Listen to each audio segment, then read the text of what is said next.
We bring you up on stage, we celebrate, we have a great time. So let's do it. It's now my pleasure to introduce today's commencement speaker, Thomas Sanchez, a 2002 alumnus, founder and CEO of Social Driver, an award-winning digital innovation agency with offices across the United States. Growing up on a farm in DeKalb County, Missouri, Thomas was empowered by his family's encouragement and support. Thank you very much. He soon realized through technology how he and others could achieve things that had seemed unimaginable a few short years ago. From a modest beginning in 2009, Thomas has built a business that delivers creative digital and social media solutions for leading companies including Honda, Salesforce.com, and Cerner, while, get this, annually doubling revenue, sales, and staff.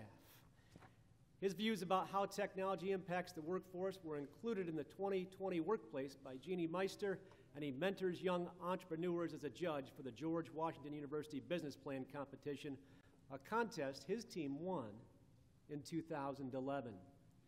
Under his leadership, Social Driver has been called the 7th fastest growing agency in the U.S. by Agency 100 and is one of DC's coolest companies. His agency's collaborative culture, cutting-edge pop-up innovation labs, and client success stories have been featured on the BBC, CBS, and in the Wall Street Journal. He was named a 2015 Minority Business Leader alongside Black Entertainment Television's co-founder Sheila Johnson. That was by the Washington Business Journal, and Social Driver was celebrated as a 50 on Fire winner by DC Inno in 2013. Ladies and gentlemen, Thomas also strives to provide a voice for underrepresented groups while actively volunteering and serving a number of nonprofit organizations in the Washington, D.C. area, including the D.C. Mayor's Innovation and Technology Inclusion Council, the Capital Area Gay and Lesbian Chamber of Commerce, the Mid-Atlantic Hispanic Chamber of Commerce, and We Will Survive Cancer.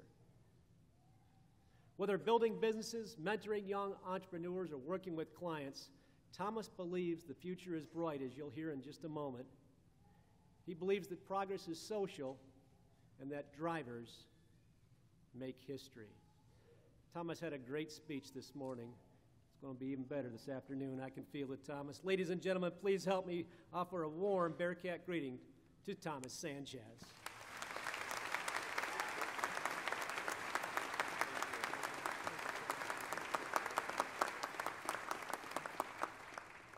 Well, thank you, President Jasinski, the Board of Regents, the administration, faculty and staff of Northwest Missouri State University. I'm so humbled and honored that you'd ask me to be part of this graduation celebration today. So, friends, on behalf of the entire Bearcat family, please join me in a round of applause for the class of 2015.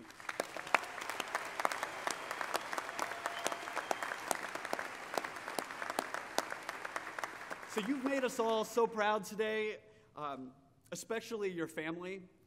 Right before we walked in the door, I actually got a chance to talk to a mom and dad who traveled all the way from Virginia to be here for their son's graduation today. And I can tell you, it's a big day for you, but it's also a big day for them. Your family and friends are here for you today, just like they've been there your whole life. So graduates, would you please join me in a round of applause for your friends and family?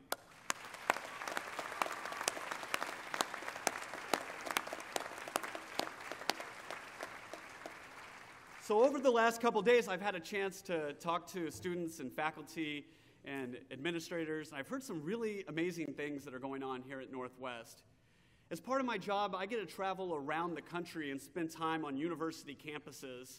And I can tell you that things like the National Science Foundation program that's going on here at Northwest, or the NACTIV digital marketing class, and so many other innovations and improvements that are happening, Northwest is really leading the way, not just regionally, but nationally. And so congratulations to all the Bearcats.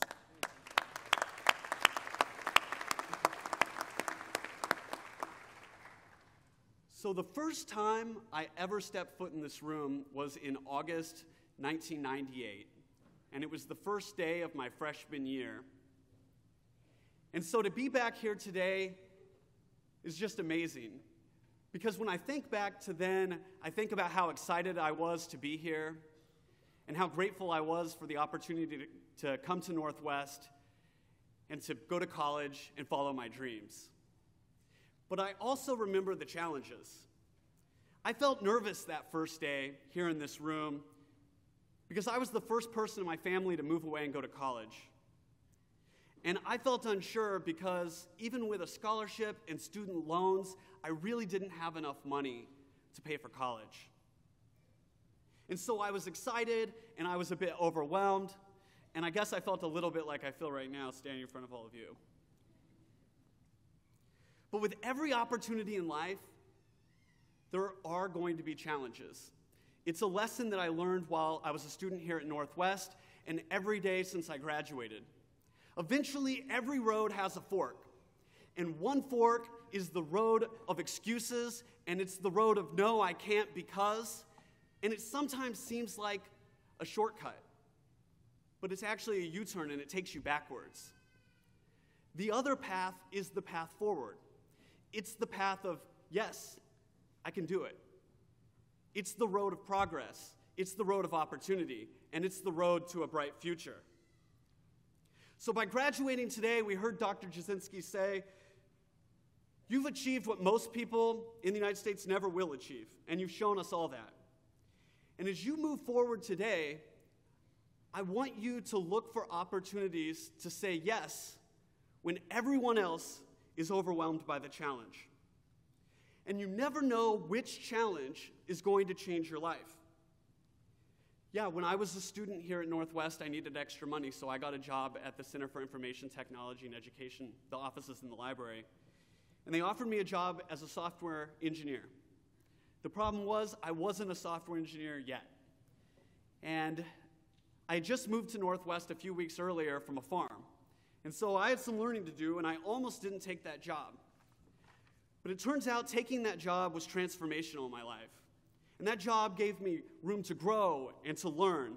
And the faculty there set a high bar that gave me real-world experiences as a software developer that opened doors that most students never get to open. And so when I graduated, I started my career at Cerner. And at the beginning of my career, I almost quit because I was overwhelmed by the job because I didn't know enough about healthcare or hospitals. But I pushed through those challenges, and the team I worked for created software that's used by millions of doctors and nurses around the world.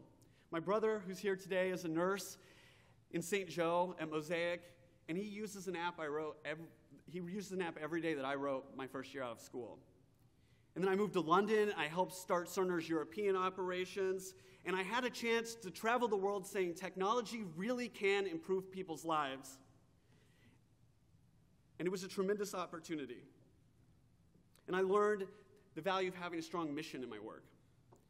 And so when it came time for me to start my own company, Social Driver, I had 1,000 excuses and a million reasons why I couldn't do it, why now wasn't the right time. But I pushed through some of the biggest opportunities and roadblocks I'd ever encountered. And when Anthony and I launched that business, we didn't go to the bank and take out a bunch of debt, and we didn't sell our ideas to venture capitalists. We built our business on the value of putting people first, and that's propelled our company to be one of the fastest growing companies in the United States. As an entrepreneur, I get experiences that I never dreamed possible. I get to have such an impact on the life of my employees and their families and helping them achieve their dreams, and I find that tremendously rewarding. So when I think back to the kid on the farm, or that new employee on his first day at Cerner, or in 1998 as a first college graduate student here at Northwest in the same room, it's easy to detach myself and say, you know what? I wasn't then who I am today. But that was me. Yes, I felt nervous then, and I feel nervous now. But that's not what defines me. And yes, I felt unsure then, and I feel unsure now, but that's not who I am. I'm a person who looks for ways to say yes when other people are saying no. And that's what I call the driver mentality. I was a driver then, I'm a driver now, and I know, Bearcats, you're drivers too. So be a driver. A driver is a person who believes the future's bright. I need you to have an unshakable confidence in a future that's actually better off because of the work you did. And against all the odds, I want you to believe that you can achieve your dreams and you can do things that other people say you can't. Be a driver. A driver is a person who knows they can't do it alone. We need people with us. So be a leader and share your values. But don't just be bossy. Share your values so that other people can use those as guiding principles and make their own choices and help propel your mission forward. Be a driver. A driver makes history. So we know the future's bright, but we don't just look forward as passive observers. We roll up our sleeves and we're part of the process. And I want you to be optimistic, and I want you to find reward in pushing through the biggest obstacles. Be a driver. As you graduate today, you begin a new path. The expectations that we all have for you are shifting. As a student, your job was to grow and to learn and to observe. But as an adult, your job is to make a bright future for all of us. So be a driver when you start your new job. Be a driver when you buy a house and become part of a community.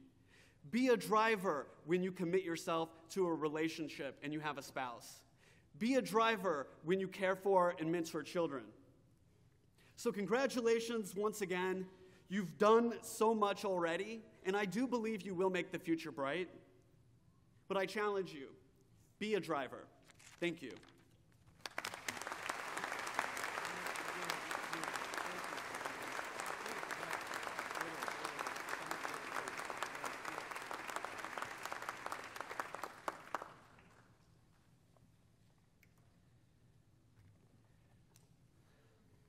Ladies and gentlemen, Thomas Sanchez, 2002 alumnus, Northwest Missouri State University. That was 13 years ago. Think about that for a minute. Think about what you were doing 13 years ago. Think about what you can be doing 13 years from now, especially if you say yes, especially if you're a driver. Thomas Sanchez, thank you very much.